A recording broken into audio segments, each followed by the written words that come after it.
grandmother, who's 95, says God gave you closure, and he said because he knew you were going to need closure.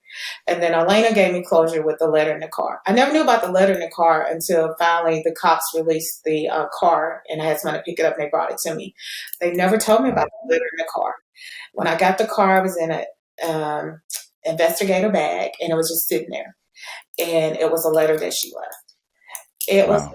She was giving me closure, and I truly believe that when she posted that, she was already walking in the water. And it took Wow. a week to get her body because Captain Kibbe was like, I've been on the force 29 years and we've never heard of someone just walking in the Mississippi River. Right.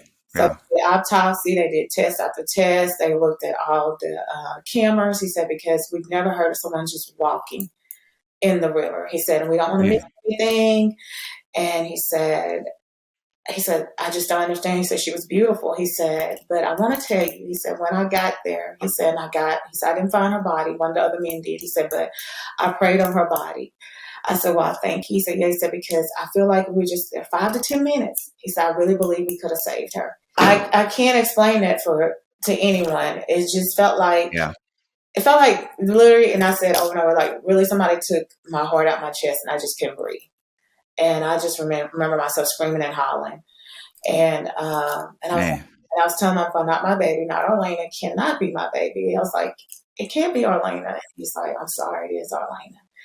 And he already Man. had the National Alumni President was headed to my house. They were trying to time it for about the time he told me she would be there, but he had already called me. And the next couple of days, the next couple of months, I can't even explain to you what I really did. I really can't. Yeah. Yeah. You probably in a hole. You were just in a, I yeah.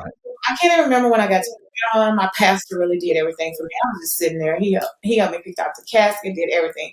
It's like I was there, but I wasn't there. Yeah. And Tap, of course, he stayed with me. He was like the last one to leave after everybody left. And he's like, I'm coming to see you every other weekend. I was like, no. He's like, yes. Yeah. I was like, no. No. He's like, yes. Right. I mean, you say check on your strong friend, so Tap like I'm taking that literally. I'm gonna check on my strong sister, right? Yeah, I would be okay. He was like smothering me. He was just like, I was like, I'm never forget. I was like, every time I turn around, he's there. I was like, I can't breathe, but just loves you, man. I mean, I can laugh about it now because yeah. At the time, I'm very grateful for my brother. I am. He was really there with me, and I just don't want anyone else to get the call that I had that you lost your baby to suicide. Yeah. And she hit it so well, and she knew she did. I think that's what upset us all, the team, the cheerleaders, everybody. Yeah.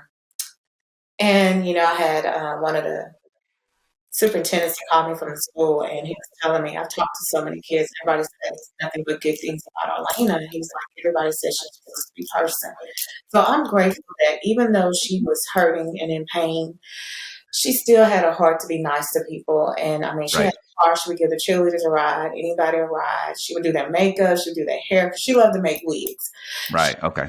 Just a sweet person. And in spite of her suffering with the pain, the internal, she still had a heart to be nice to people. So I'm grateful that she still was nice.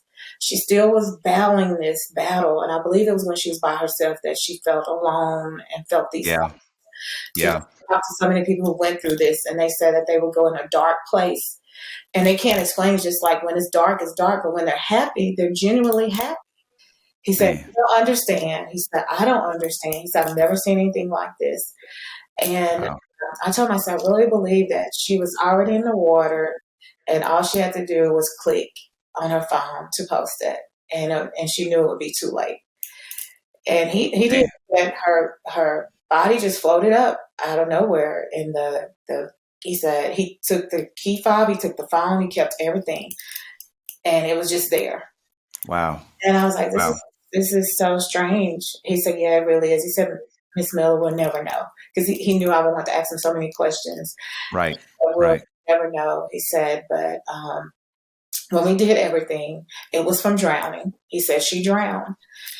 And oh man, that call, the person who called to tell me that they found her body was Mr. Banks. Mr. Banks went to Northwestern with you guys and played football. He's athletic. Oh, Roman? Yes. He was on okay.